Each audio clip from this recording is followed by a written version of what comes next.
L'aube sur la savane africaine ne se lève pas en douceur. Elle arrive comme un projecteur qui illumine soudainement un paysage jamais vide. La lumière se lève et révèle ce que la nuit n'avait que partiellement dissimulé. L'herbe sèche, la poussière en suspension, de longues ombres qui s'étirent comme des doigts. Et un silence qui n'est pas la paix, mais une tension contenue. Car ici, même quand personne ne bouge, tout est en train de décider de quelque chose.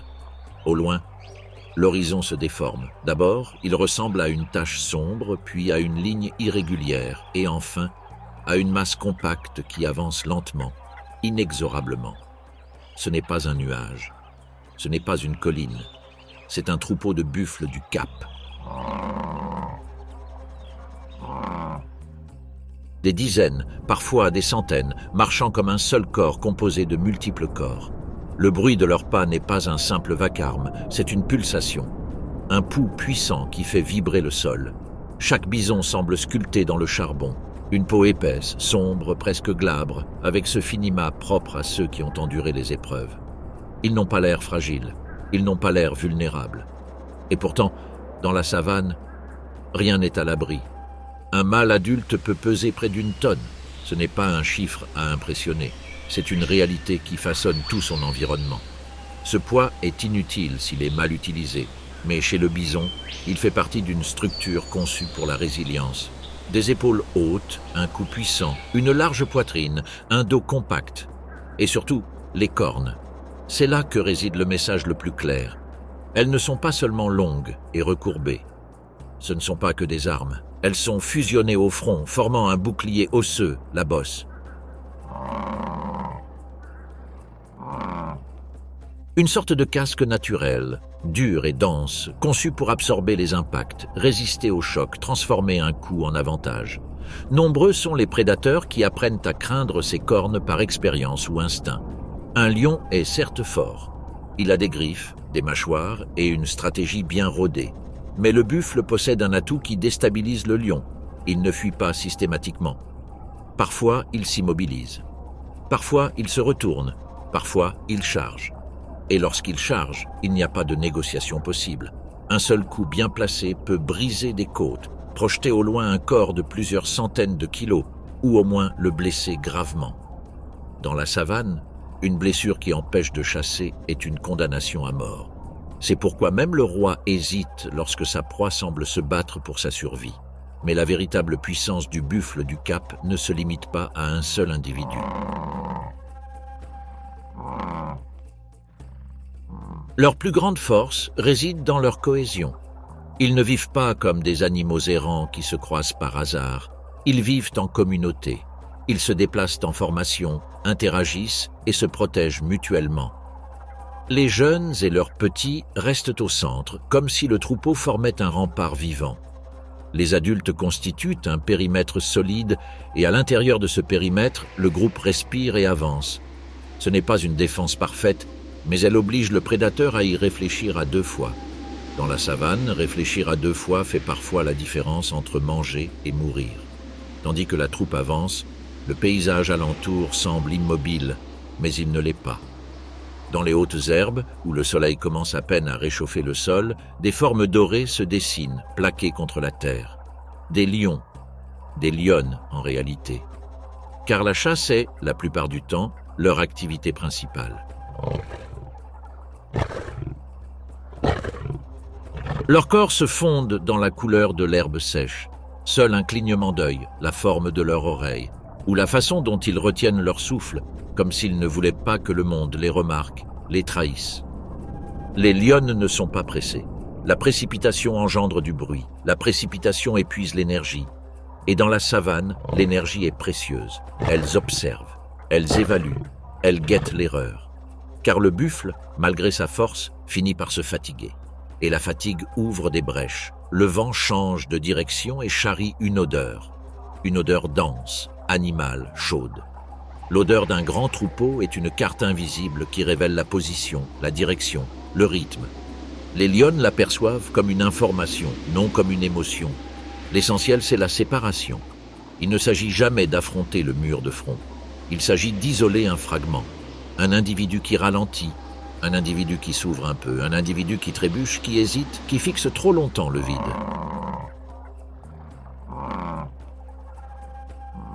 Dans la savane, ces gestes minimes sont des cris. Les lionnes se raidissent. Pas de rugissement, pas de scène dramatique. Un mouvement à peine perceptible entre elles sert de signal. Et soudain, le monde explose. L'embuscade se transforme en sprint. Des corps dorés jaillissent des herbes comme des projectiles. La distance s'efface en quelques secondes. La poussière se soulève. Le troupeau de bisons réagit comme un seul organisme. Les premiers à remarquer l'attaque ne sont pas les veaux, mais les adultes en périphérie. Quelques bisons se retournent, baissent la tête et exhibent leurs cornes. D'autres se rapprochent du centre pour resserrer les rangs. Ce qui serait du chaos pour un observateur extérieur est pour le troupeau une chorégraphie apprise de génération en génération. Les lionnes tentent de percer les lignes, de prendre le groupe à revers et de s'infiltrer là où il est déployé. Mais le buffle ne se comporte pas comme une antilope. Il peut se retourner et attaquer. Et cette possibilité change tout. Une lionne s'approche trop près et le coup de corne la contraint à s'arrêter, à faire un écart, à battre en retraite. En un instant, une charge stoppe sa progression et pendant une seconde, la proie domine le terrain. La victoire n'est jamais acquise, seules des décisions rapides peuvent être prises. Lorsque la troupe reste unie, l'attaque perd de son efficacité. Les lionnes le savent, elles continuent de sonder, mais chaque seconde qui passe sans succès est une énergie gaspillée. Et chaque seconde représente un risque de blessure. Vient alors le calcul froid, la retraite. Non pas par incapacité, mais par imprudence. Un prédateur intelligent ne risque pas tout sur un coup de poker. L'échec est silencieux, il n'y a pas de fin spectaculaire. C'est une retraite silencieuse et sans équivoque. Le calme revient. Le troupeau de bisons reprend son allure lourde. La vie continue, mais la tension ne disparaît pas. Elle change simplement de forme, car la saison sèche est impitoyable. Au fil des jours, le ver se fait rare. Les points d'eau se raréfient. L'herbe se transforme en paille. L'eau cesse de faire partie du paysage et devient une destination. Et quand l'eau manque, les chemins deviennent périlleux. Les migrations ne sont pas un voyage épique choisi, ce sont des déplacements forcés, nés de la nécessité. Le troupeau se déplace, certes, mais chaque kilomètre est une épreuve. Chaque pas soulève la poussière qui s'accroche à la peau. La chaleur est accablante, la fatigue s'accumule. Et la fatigue est cet ennemi invisible qui rend même les plus forts vulnérables. Ailleurs dans la savane, loin de la démarche lourde des bisons, une autre énergie parcourt le sol. Ce n'est pas un blocage, c'est un courant. Lycaon pictus. Leurs motifs tachetés de noir, de blanc et d'ocre semblent avoir été peints par la nature à la hâte, mais avec une personnalité propre. Aucun ne ressemble à un autre. Et ce détail, d'apparence purement esthétique, a une fonction. Dans le chaos de la chasse, les membres du groupe se reconnaissent, se repèrent et se suivent. Leurs grandes oreilles agissent comme des antennes. Elles dissipent la chaleur et captent les sons. Leur corps est bâti non seulement pour courir vite, mais aussi pour courir longtemps. Contrairement au guépard, qui atteint des vitesses fulgurantes en quelques secondes, les lycaons bâtissent leur victoire sur l'endurance et la coordination. Ils chassent comme un orchestre synchronisé. L'un attaque, l'autre pousse, un autre attend. La proie court, se retourne, tente de les déjouer. Mais la meute s'adapte, change de direction, maintient la pression. Et lorsque la proie s'épuise, elle s'effondre. Non pas sous un coup final spectaculaire, mais d'épuisement. Mais ce qui rend les lycaons véritablement extraordinaires, ce n'est pas la chasse, c'est leur structure sociale.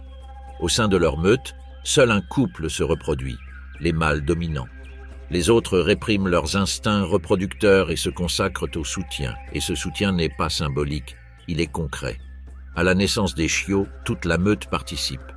Des nourrices restent avec eux, des adultes chassent et reviennent, et avant de manger, ils régurgitent la nourriture pour les petits. C'est l'un des systèmes d'élevage collectif les plus efficaces chez les carnivores. Dans un milieu où la compétition semble être la norme, il démontre que la coopération est aussi une stratégie redoutable. Mais cette coopération ne les rend pas invincibles. Dans la savane, il y a toujours quelqu'un de plus gros, de plus nombreux ou de plus opportuniste, et c'est là qu'interviennent les hyènes. Crocuta, crocuta. Leur rire rauque et inquiétant résonne de loin comme une alarme. Les hyènes vivent en clans, structures complexes aux hiérarchies bien définies. Et chez elles, contrairement à beaucoup d'autres carnivores, le pouvoir appartient aux femelles. Plus grandes et plus dominantes, elles contrôlent la nourriture et la reproduction. Chaque individu connaît sa place et cette discipline sociale leur permet d'agir comme une force organisée. Contrairement à la légende, les hyènes ne sont pas que des charognardes. Ce sont des chasseuses redoutables, capables d'abattre antilopes, zèbres et proies de taille moyenne avec une efficacité implacable. Leurs mâchoires sont d'une puissance extraordinaire. Elles peuvent broyer les os et utiliser presque tout. Elles contribuent ainsi au recyclage de l'écosystème, certes, mais sont aussi des ennemis directs. Elles volent les proies des lycaons dès qu'elles en ont l'occasion. Elles harcèlent les guépards, elles se disputent les restes de nourriture avec les lions. Dans la savane, la nourriture est synonyme de territoire. Et le territoire n'est pas toujours défendu par les dents. Parfois, c'est le nombre qui prime. La nuit joue aussi en leur faveur. Au coucher du soleil, les hyènes deviennent plus actives, plus audacieuses. Dans l'obscurité, le rire n'est pas un son anodin, c'est un signal d'alarme, un rappel constant qu'elles sont observées. Et pendant leur patrouille, les lycaons doivent décider s'il faut manger rapidement, se déplacer, ou abandonner une carcasse prématurément, car un vol peut signifier la fin pour les petits. Et la fin pour les petits, c'est un avenir brisé. Pendant que ce drame se joue dans un coin, le troupeau de buffles poursuit sa marche vers l'eau. Et pendant la saison sèche, l'eau devient un piège, car les proies sont contraintes de s'approcher. Et les prédateurs le savent. Près d'un des derniers points d'eau, une troupe de lions attend. Ils ne courent pas, ils ne s'exposent pas. Immobiles à l'ombre, ils semblent faire partie intégrante du paysage. Leur patience n'est pas de l'idéalisme, mais une stratégie. Ils savent que l'épuisement finira par payer. Ils savent qu'à un moment donné, le troupeau de buffles ralentira. Lorsque le troupeau pénètre dans la zone, la formation n'est plus la même. Le long voyage a étiré le troupeau. Certains individus prennent de l'avance, d'autres restent à la traîne. La poussière leur entre dans les narines. La chaleur est accablante, et puis l'erreur se produit. Un buffle épuisé perd du terrain. Ce n'est pas grand-chose. Mais c'est suffisant. Dans la savane, la distance ne se mesure pas en mètres, elle se mesure en potentiel. L'attaque est fulgurante. Les lions fondent sur eux de toutes parts. Ils cherchent à abattre, à immobiliser, à paralyser. Un buffle peut se défendre, se retourner, charger. Mais s'il est épuisé, s'il est seul, la force collective ne le protège plus. Et c'est là que se révèle la cruauté du système. Pour survivre, le troupeau doit parfois continuer sa route. Il n'y a ni rituel, ni deuil. Un bref silence, une tension palpable, puis le groupe reprend son chemin. Il laisse la mort derrière lui, partie intégrante de son périple. Pour les lions, c'est la récompense de la patience. Pour le buffle, c'est un rappel brutal que même la communauté la plus forte est vulnérable lorsque la nature resserre son étreinte. Des opportunistes s'approchent, les hyènes reniflent, les vautours apparaissent, l'écosystème s'anime autour de la carcasse. Et dans cette activation, il y a aussi une logique. Rien ne se perd. La savane recycle. La mort se nourrit. C'est cruel, certes, mais c'est ainsi que fonctionne la nature. Et pendant ce temps-là, la terre tremble à nouveau d'un rythme différent. Les éléphants d'Afrique, l'Oxodonta africana. De doux géants, mais doux ne signifie pas sans défense. Ils se déplacent en troupeaux menés par une matriarche, gardienne de la mémoire. Elle sait où trouver de l'eau, même quand personne d'autre ne le sait. Elle se souvient des itinéraires, des sécheresses passées, des havres de paix. Dans un monde en perpétuelle mutation, la mémoire est une arme. Les éléphanteaux marchent au centre, entourés de leurs tantes, sœurs et grand-mères. Et si le danger se profile, ils forment un cercle défensif. Défense déployée, oreilles dressées, trompe tendue. La savane comprend ce langage. Les éléphants passent des heures à se nourrir. Ils arrachent des branches, des racines des arbres et dégagent des sentiers. Sans s'en rendre compte, ils créent des points d'eau en creusant. Ces points d'eau deviennent vitaux pour d'autres espèces. Ils contribuent également à l'équilibre entre la forêt et la savane en débroussaillant et en laissant pousser l'herbe. Ce sont de véritables ingénieurs de l'écosystème. Partout où ils passent, la savane se transforme. Près des zones peu profondes aux eaux troubles, des hippopotames apparaissent. Des corps énormes, immergés, presque immobiles. Seuls leurs yeux, leurs oreilles et leurs narines émergent. Ils semblent calmes, mais ils ne le sont pas. Territoriaux et puissants, ils sont capables d'une violence explosive. Un mâle dominant contrôle un territoire. Il ouvre la gueule en guise d'avertissement, exhibant ses longues défenses. Sous l'eau, des bousculades et des contacts physiques permettent de maintenir une distance. Les petits s'accrochent à leur mère, grimpant parfois sur son dos. Le jour, ils économisent leur énergie. La nuit, ils sortent pour se nourrir. Même le calme recèle un potentiel d'explosion. Et maintenant, plus que tout autre, un changement est apparu, étranger au cycle ancestral des pluies et des sécheresses, l'œuvre de l'homme. Clôture, routes, bétail, agglomération, fragmentation. Les buffles perdent leur route. Les chiens sauvages deviennent plus vulnérables aux maladies transmises par les chiens domestiques. Les hyènes sont attirées par les décharges et les conflits s'intensifient. Les éléphants sont victimes de braconnage et de destruction de leur habitat. Les hippopotames perdent leurs zones humides et chaque perte en entraîne d'autres. La savane demeure sauvage, certes, mais elle ne se définit plus uniquement par les griffes et les bois des cervidés. Elle est désormais marquée par les décisions humaines qui transforment le paysage sans consultation. Malgré tout, des efforts sont déployés.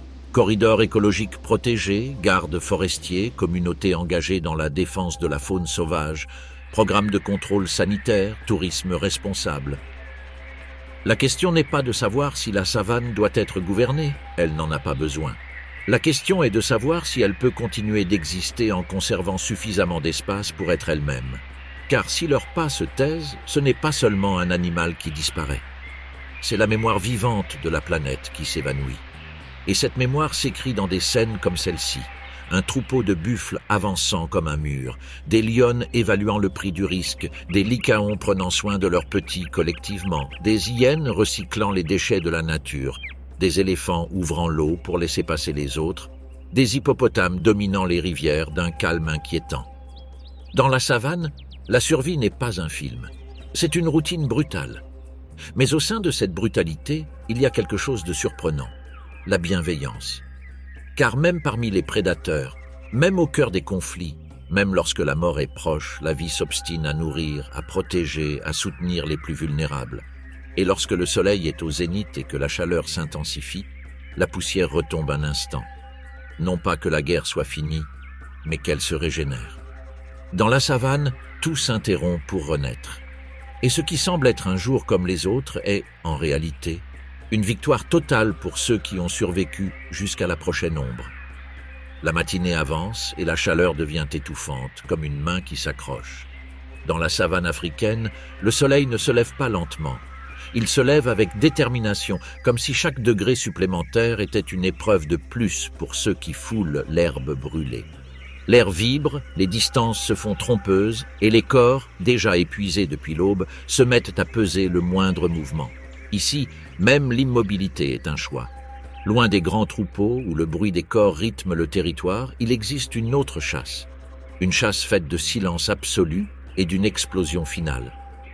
À l'ombre irrégulière d'un acacia, une silhouette élancée se fond dans le paysage. Le guépard. Aucun autre animal de la savane ne concentre autant d'énergie en si peu de secondes. Son corps semble fait pour fendre l'air. Poitrine profonde, colonne vertébrale souple comme un ressort, longues pattes qui recherchent non la force mais la vitesse. Ses griffes ne se rétractent pas complètement. Elles ont besoin d'un contact constant avec le sol pour maintenir l'adhérence. Tout en lui converge vers un seul instant, le décollage. Mais aujourd'hui, la femelle ne chasse pas pour elle-même, elle chasse pour les autres. À quelques mètres de là, dissimulés dans les herbes rases et les buissons épineux, 3 lionceaux, âgés d'à peine quelques mois, se déplacent maladroitement. Ils ne connaissent pas encore la peur comme un concept, seulement comme une sensation. Ils jouent avec les insectes, mordillent les feuilles et trébuchent sur leurs propres pattes. Ils ne comprennent pas que leur survie dépend du retour de leur mère avec de la nourriture avant que le soleil ne transforme le sol en une plaque chauffante et avant que l'odeur du sang n'attire les hyènes, les lions et tous les prédateurs prêts à voler. La guéparde ne s'éloigne jamais de sa tanière. Chaque mètre supplémentaire représente un danger pour ses petits. Le vent est crucial. S'il la trahit, la proie s'enfuit avant même qu'elle ait pu s'élancer. S'il révèle la présence des petits, le drame peut survenir même sans proie. Elle se déplace en diagonale, empruntant les terrains bas, vallonnés et les buissons clairsemés. Devant elle, un petit troupeau de gazelles de Thomson avance avec une nervosité constante. Les gazelles vivent dans un état d'alerte perpétuel. Leurs grands yeux, leur ouïe fine et leurs bonds rapides sont le fruit de générations de sélection. Et pourtant, elles commettent encore des erreurs. Une jeune s'éloigne légèrement du groupe, s'arrête une seconde de trop et baisse la tête pour brouter de l'herbe sèche. La guéparde mère s'aplatit au sol. Sa respiration devient minimale. Il n'y a pas de tension dramatique extérieure, seulement une tension intérieure.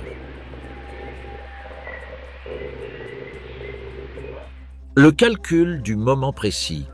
Dès le départ, l'erreur est impossible. Un départ trop précoce le prend au dépourvu. Un départ trop tardif laisse la gazelle trop loin devant. Et puis, l'éclair arrive. En une fraction de seconde, la silhouette tachetée se transforme en flèche vivante. Le sol semble se dérober sous ses pattes. La poussière vole. La gazelle réagit trop tard. Elle tente de se retourner, de bondir, de feinter. Mais la vitesse du guépard n'est pas seulement fulgurante, elle est d'une précision chirurgicale. En quelques secondes, la chasse est terminée. Une attaque maîtrisée abat la proie. Une morsure ferme lui coupe le souffle. Tout se termine si vite que le silence revient avant même que l'écho du mouvement ne se soit dissipé. Il n'y a pas de célébration. La mère ne s'attarde pas. Elle ne mange pas sur place. Elle relève la tête et regarde autour d'elle. Le plus grand danger n'est pas la proie morte, mais qui la voit. Elle traîne le corps rapidement vers un endroit abrité. Chaque seconde où la viande fraîche est exposée est une invitation à la compétition. Des hyènes peuvent surgir sans prévenir. Un lion peut s'emparer de la proie simplement grâce à sa taille. Même des vautours peuvent trahir la scène depuis le ciel. La mère mange juste assez pour reprendre des forces, puis, avec la majeure partie du corps encore intact, elle retourne à la tanière. Transporter une proie est lourd, lent et la rend visible. Mais il n'y a pas d'autre solution. Ces petits ne peuvent pas encore marcher jusqu'à la carcasse. À son arrivée, elle dépose la gazelle à terre. Les petits se précipitent, maladroits, mordant partout où ils le peuvent. Ils ne mangent pas avec habileté, ils mangent frénétiquement. La mère reste vigilante. Le moindre bruit la fait lever la tête. Elle sait qu'une seule hyène peut en attirer d'autres. Elle sait que les lions patrouillent. Elle sait que même un grand aigle pourrait s'emparer d'un petit si elle n'est pas prudente. Être mère dans la savane n'est pas une tendresse sans conséquence, c'est une vigilance constante. Tandis que la guéparde protège sa proie, une toute autre scène se déroule ailleurs dans la plaine. Une lionne repose immobile à l'ombre rase d'un arbre. 3 lionceaux se blottissent contre son ventre. Fragiles, les yeux encore clos, ils ignorent que leur espèce domine des territoires entiers. Durant les premières semaines, la lionne se tient à l'écart du groupe, non par caprice, mais par stratégie. Les lionceaux sont vulnérables non seulement aux hyènes et aux léopards, mais aussi aux autres lions. Lorsqu'un nouveau mâle prend la tête d'un groupe, il tue les lionceaux qui ne sont pas les siens pour forcer les femelles à être en chaleur. C'est une règle brutale du système. La lionne le sait instinctivement. C'est pourquoi elle se cache. C'est pourquoi elle se défend, même contre ses congénères. La lionne n'est pas qu'une force brute, c'est une gardienne. Si elle perçoit un mouvement inhabituel, elle se tend, se plaçant entre la menace et ses petits. Son corps devient une barrière. Elle n'hésite pas à affronter un léopard, à grogner contre une hyène ou à montrer les dents à un mâle intrus. Le risque est énorme, mais le calcul est clair. Sans défense, pas de descendance. Et sans descendance, pas de lignée. Lorsque les lionceaux sont assez grands, la lionne les ramène à la troupe. Là, leur éducation devient collective. D'autres femelles allaitent les lionceaux qui ne sont pas les leurs. Elles se relaient pour veiller sur eux. Les soins sont partagés. Chez les lions, la maternité est d'abord individuelle, puis communautaire. C'est un réseau qui protège les plus vulnérables grâce à la force du collectif. Plus loin, à l'ombre profonde d'un vieux acacia, une panthère se repose sur une branche. Son pelage tacheté se fond dans la lumière filtrant à travers les feuilles. D'en haut, elle scrute la plaine avec un calme trompeur. La panthère est le plus solitaire des félins. Elle ne vit pas en meute. Elle ne chasse pas en groupe. Elle ne partage pas de territoire. Chaque femelle règne sur un vaste territoire où elle se déplace, chasse et élève ses petits seuls. Et cette solitude est à prendre au sens propre. Ces petits, cachés dans un sous-bois dense, dépendent de son retour avec de la nourriture sans qu'elle ait à révéler leur cachette. La panthère descend de l'arbre dans un silence presque imperceptible. Chaque pas est étouffé par ses coussinets silencieux. Devant elle, un troupeau d'impalas broute d'un air distrait. Agiles et rapides, ils bondissent sur plusieurs mètres. Une seule erreur et l'occasion est perdue. La panthère s'abaisse, avance, marque une pause, puis avance de nouveau. Elle repère un jeune impala qui s'est suffisamment éloigné. Son bond est bref et fulgurant. Une seule attaque, une morsure précise à la gorge. La proie s'effondre. Sans perdre un instant, elle la traîne jusqu'à un arbre et, avec une force surprenante pour sa taille, hisse la carcasse pour la dévorer loin des hyènes et des lions. Stocker, sa proie en hauteur, lui assure de la nourriture pour plus d'une journée. La panthère mange à sa faim, puis descend rapporter les restes à ses petits. Chaque sortie est un risque, chaque absence un pari. Élever des petits en solitaire n'a rien de romantique. C'est une tension constante entre la chasse et le danger d'être découverte. À l'autre bout du territoire, le sol tremble à nouveau sous le bruit de pas synchronisés, des lycaons. Leur façon de se déplacer diffère de celle des grands félins. Ils se cachent moins.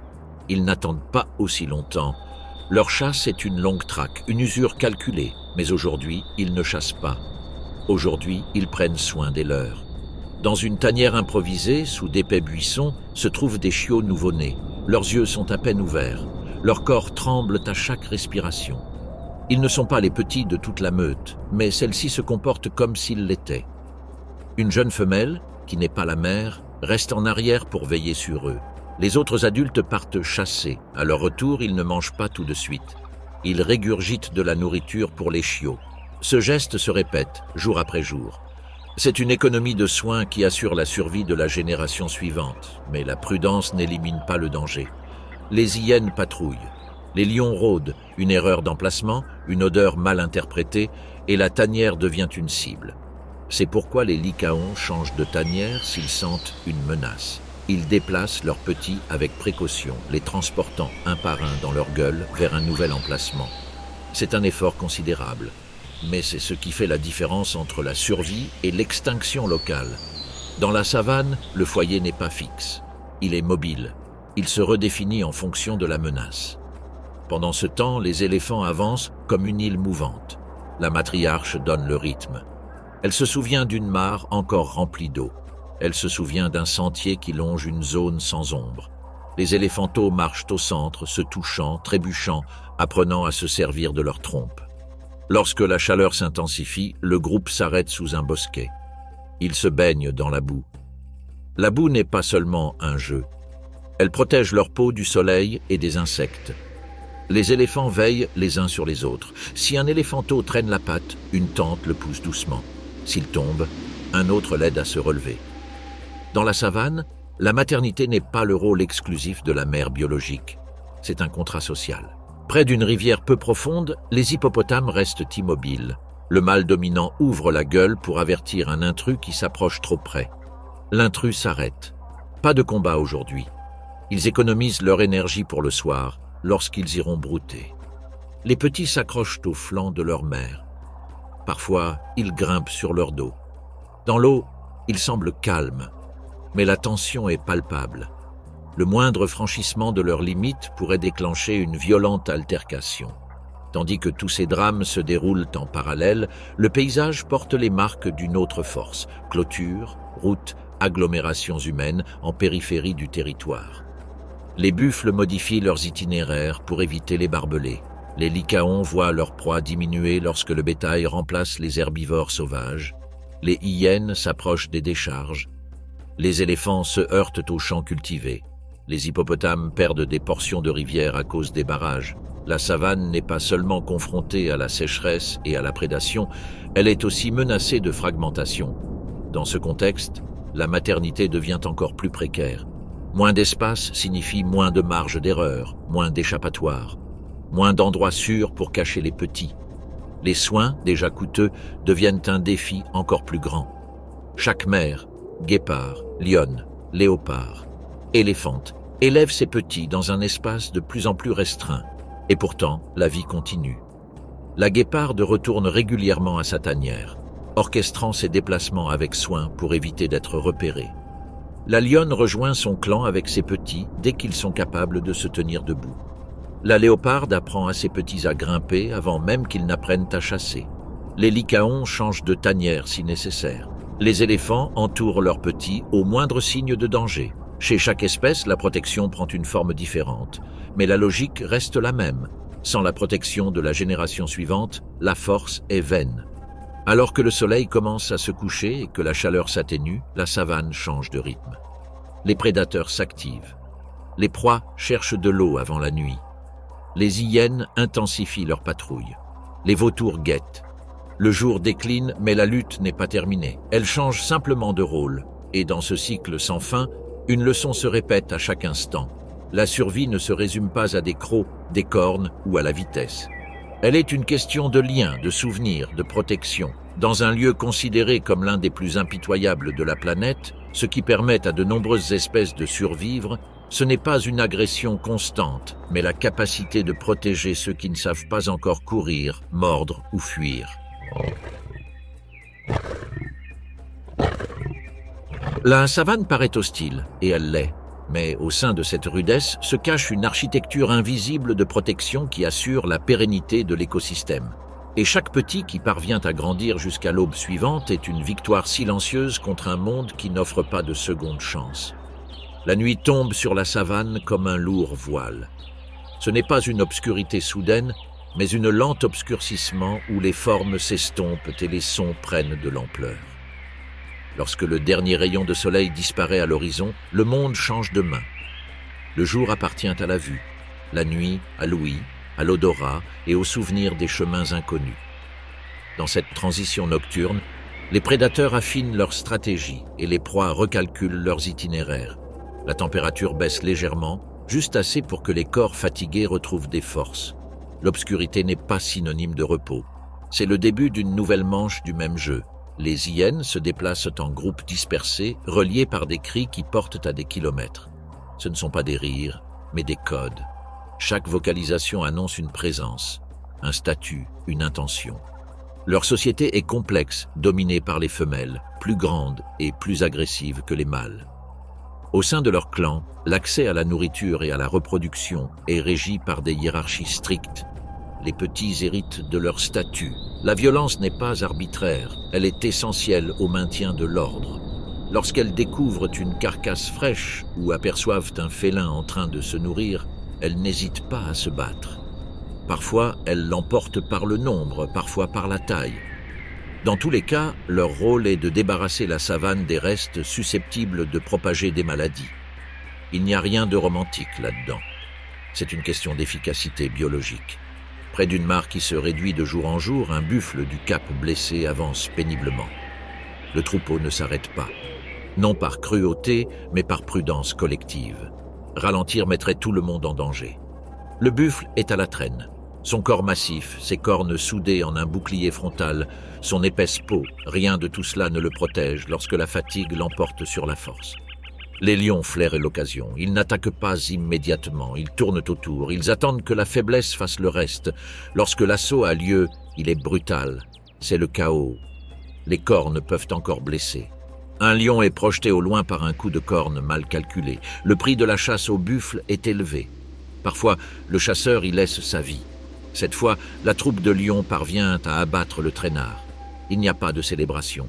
Ce ne sont que des respirations haletantes, du sang à la gueule, des yeux scrutant les alentours. Se nourrir dans la savane, c'est prendre des risques. Les hyènes approchent déjà, les vautours tournoient.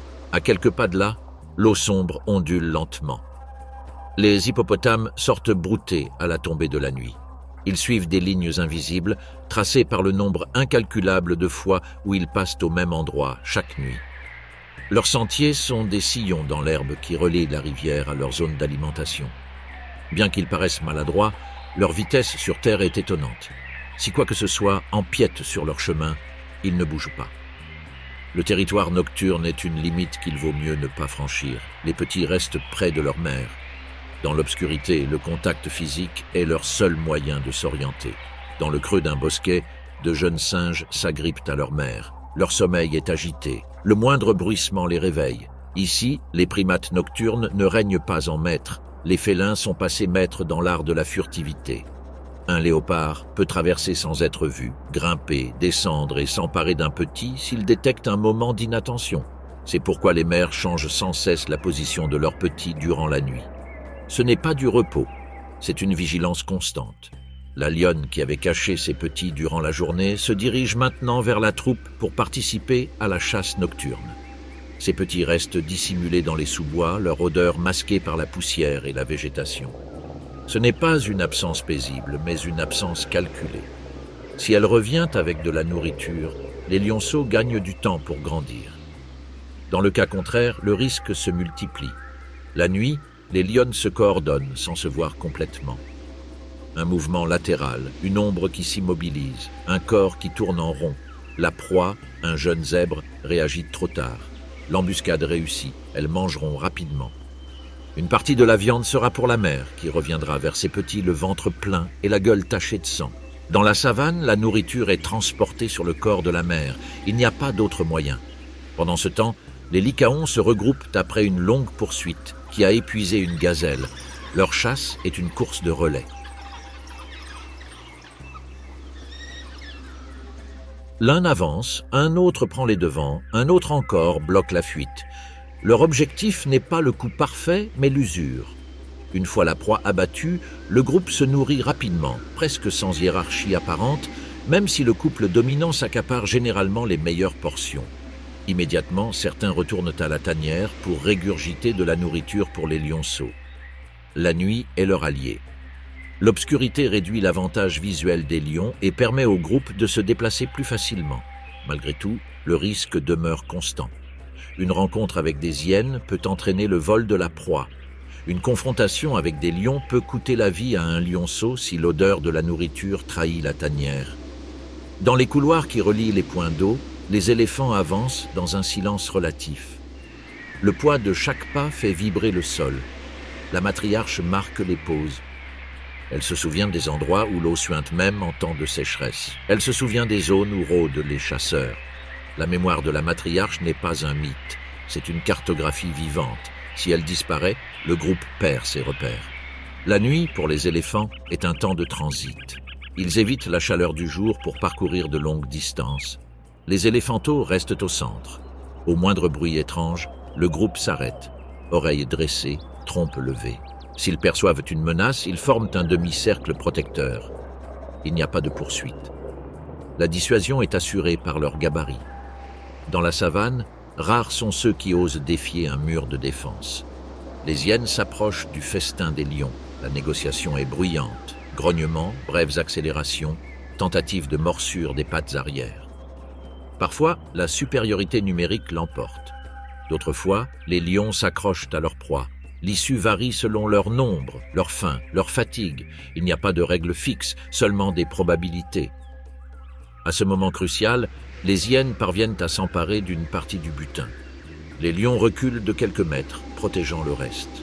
Les vautours attendent. Ils n'approchent que lorsque la violence s'apaise. La nuit venue, chaque carcasse devient le théâtre d'un affrontement. Près de l'eau, un crocodile reste immobile. Sa patience n'a d'égal que celle des félins. Il attend des heures. Il ne poursuit pas sur la terre ferme. Sa stratégie, l'embuscade depuis la rive. Lorsqu'un herbivore se penche pour boire, la distance se réduit à quelques centimètres.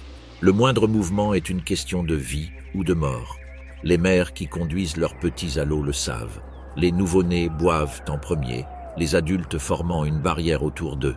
La nuit, le reflet de l'eau est trompeur, la surface paraît calme. En dessous se cachent des dents acérées.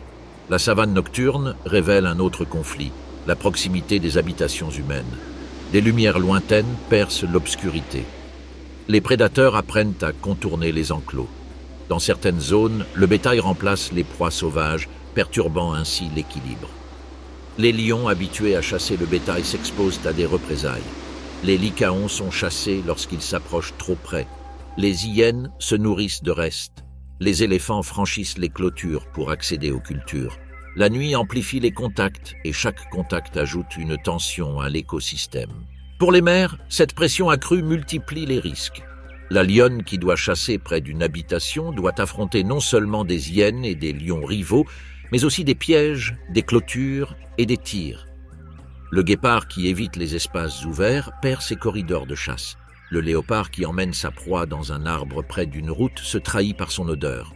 Les lycaons modifient leurs itinéraires pour éviter de traverser les routes.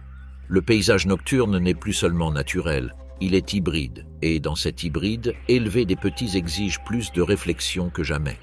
Malgré tout, le système continue de fonctionner, non pas parfaitement, non sans perte, mais il fonctionne.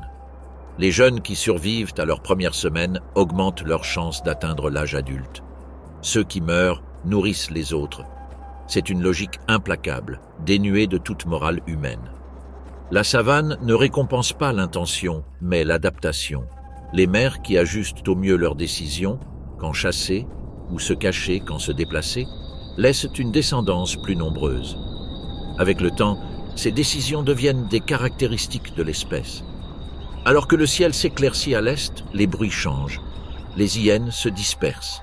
Les lions cherchent l'ombre pour dormir. Les éléphants ralentissent le pas.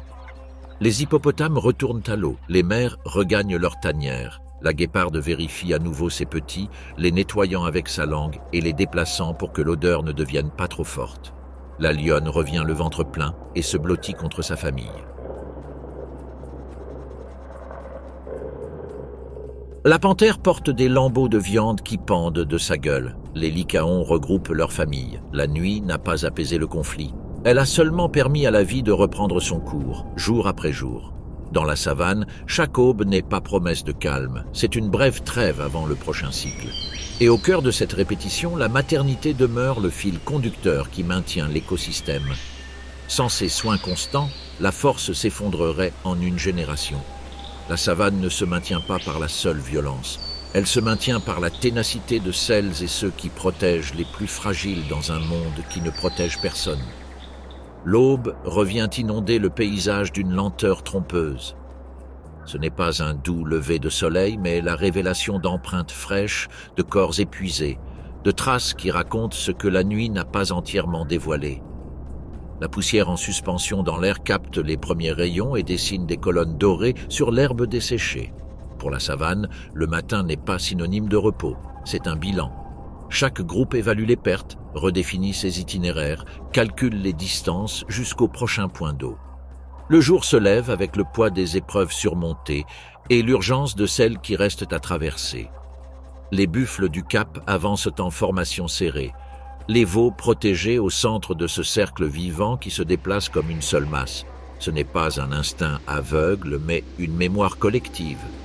À chaque saison sèche, les troupeaux empruntent des itinéraires qui évitent les zones à forte pression de prédateurs et mènent à des points d'eau plus durables. Le sol dur craque leurs sabots, la poussière s'accroche à leur peau noire et transforme leur corps en ombre mouvante. Malgré tout, le groupe maintient le cap. La cohésion est leur principal atout. Lorsqu'un veau traîne la patte, 2 femelles le ramènent au centre du museau. Le message est clair, personne ne marche seul. En périphérie de l'avancée, les mâles les plus imposants sont responsables de l'affrontement. Leur domination ne repose pas sur une hiérarchie esthétique, mais sur leur masse et leurs cornes. Leurs fronts soudés forment un bouclier capable de désamorcer une embuscade. Lorsqu'ils perçoivent un mouvement dans les hautes herbes, ils s'arrêtent, baissent la tête et soufflent bruyamment par les narines. C'est un avertissement qui ne cherche pas le combat, mais qui l'accepte néanmoins. Les lions évaluent cet avertissement avec calcul. Une attaque frontale contre des buffles adultes est un pari risqué qui peut se solder par des fractures. C'est pourquoi ils attendent leur heure. Un moment de faiblesse, de fatigue, une distraction. Plus loin, une mère guépard guide ses petits le long d'un court couloir ombragé entre des acacias. Elle évite de les déplacer pendant la journée, mais la chaleur monte et leur ancienne tanière est devenue dangereuse. Les petits avancent maladroitement, le dos encore recouvert de leur long pelage qui les camoufle en petits blaireaux. La mère avance de quelques mètres, s'arrête, se retourne. Elle répète le même schéma. L'enseignement est silencieux, progresser par intervalles, emprunter les moindres portions de terrain, ne pas s'exposer sur les crêtes dégagées. Le guépard n'est pas fort au combat, son atout est le sprint final. Avant ce sprint, il y a des semaines de prudence. À la lisière d'un bosquet, une panthère déplace ses petits. Changer de tanière est une routine constante pour éviter que leur odeur ne les trahisse aux hyènes ou aux lions. La mère prend chaque petit par la peau du cou et le dépose dans un nouvel abri parmi les racines et à l'ombre, puis elle revient chercher le suivant. C'est un déplacement qui demande beaucoup d'énergie, mais qui réduit le risque global. La panthère est une experte en matière d'utilisation efficace de l'énergie. Elle chasse lorsque l'occasion se présente, évite les combats qu'elle ne peut gagner et cache ses proies dans les arbres pour gagner du temps face aux hyènes. Sa solitude n'est pas de l'isolement, c'est une stratégie. Les lycaons réapparaissent en formation ouverte, les oreilles dressées comme des antennes, captant la moindre vibration de l'air. La meute décide de chasser tôt, avant que la chaleur ne rende la poursuite trop coûteuse. Le choix des proies n'est pas aléatoire. Ils évitent les grands animaux qui pourraient blesser un membre important. Ils privilégient les ongulés de taille moyenne, en quantité suffisante pour nourrir la meute et les petits. La chasse est déclenchée par un claquement collectif. L'un s'élance, un autre coupe l'angle, un autre maintient la pression par derrière. La coordination ne nécessite aucun chef visible, c'est une chorégraphie apprise par la répétition. Lorsqu'ils tombent, ils ne s'attardent pas à célébrer, ils mangent et repartent. Quitter les lieux réduit le risque de confrontation avec les hyènes. Les hyènes, quant à elles, suivent les déplacements des autres prédateurs. Elles ne se contentent pas de suivre les odeurs, elles interprètent les comportements. Là où les lycaons sont actifs, on trouve des restes humains. Là où les lions se reposent à l'ombre, des occasions de piller se présentent à leur réveil. Leur stratégie est opportuniste, mais non chaotique. Au sein des clans, les rôles sont répartis, éclaireurs, poursuivants, finisseurs. La hiérarchie féminine décide qui attaque en premier. Les jeunes observent en retrait. Ils apprennent le moment précis d'entrer et de sortir d'un combat sans se faire écraser par des adversaires plus imposants. L'école de la savane ne pardonne aucune erreur. Dans les eaux qui se retirent d'un étang, les hippopotames se disputent l'espace. Le mâle dominant s'approprie un coin de terrain. Sa gueule s'ouvre dans un geste de pure menace. Ses défenses reflètent la lumière du soleil comme des lames humides. Les subordonnés s'écartent de quelques mètres. Pas de combat ouvert aujourd'hui. L'énergie est économisée pour la nuit. Les petits se blottissent parmi les adultes, flottant à la surface comme de petits îlots vivants. Ici, la protection n'est pas la fuite, c'est le nombre. Un groupe d'éléphants traverse une bande de broussailles arides. En déracinant des branches, ils créent des passages que d'autres espèces emprunteront. Sans le savoir, ils remodèlent le paysage. Les éléphantaux explorent chaque nouvel élément du bout de leur trompe. La matriarche rappelle doucement ceux qui s'égarent. Sa mémoire guide le groupe vers une source encore inexploitée. Sans cette mémoire, les erreurs sont punies par la déshydratation. Dans la savane, l'eau est au cœur de chaque décision. Les vautours occupent désormais des perchoirs invisibles dans le ciel. Ils ne chassent pas, ils attendent. Leur vol circulaire est un signal que les autres perçoivent. Les lions lèvent la tête à leur vue. Ils savent que leur présence trahit la présence de nourriture. Les humains le savent aussi. Dans les régions où la pression humaine s'accroît, les vautours deviennent, malgré eux, des messagers de conflit. Là où la charogne s'accumule près des routes, le risque d'empoisonnement est important. Le cycle naturel se trouve ainsi mêlé à l'artifice. Les mères continuent d'adapter leurs habitudes. La lionne allaite ses petits et les déplace à l'ombre. Le lait est une source d'énergie concentrée. Chaque tétée est un investissement face au risque de perte. La guéparde scrute l'horizon. Si elle aperçoit des hyènes, elle ne se bat pas. Elle rassemble ses petits et poursuit son chemin. Le léopard se repose sur une branche, observant les alentours. Les lycaons laissent un adulte monter la garde à la tanière. Le jeune éléphant se couche entre les pattes des adultes. Chez chaque espèce, la protection prend la forme que lui permet l'anatomie. Au lever du soleil, l'activité ralentit. La chaleur rend la poursuite pénible. Les ombres deviennent des refuges éphémères. La savane semble immobile, mais l'obscurité ne s'installe pas. Sous l'herbe, les insectes s'activent. Sur le sol, les empreintes sèchent et perdent de leur netteté. Le midi efface les traces. Un avantage pour ceux qui ont besoin de disparaître. L'après-midi, le vent emporte l'odeur d'une eau lointaine. Les troupeaux rebroussent chemin. Le buffle blessé qui a survécu à la nuit précédente a disparu. Les hyènes ont retrouvé sa trace. Le lion, blessé par un coup de corne, avance avec difficulté. La savane ne pardonne pas les blessures. La vie ne récompense pas la bravoure vaine, elle récompense la capacité à continuer d'avancer. La maternité, dans ce contexte, n'est pas un geste tendre. C'est une discipline faite de petites décisions qui s'accumulent. Déplacer un terrier aujourd'hui évite une perte demain. Chasser des proies de taille moyenne plutôt que de grandes réduit le risque de blessure. Choisir l'ombre profonde plutôt que l'ombre légère diminue la probabilité d'être repéré. Chaque choix augmente ou diminue la probabilité qu'un petit survive jusqu'à la saison suivante. Il n'y a aucune garantie. Il y a des marges de manœuvre.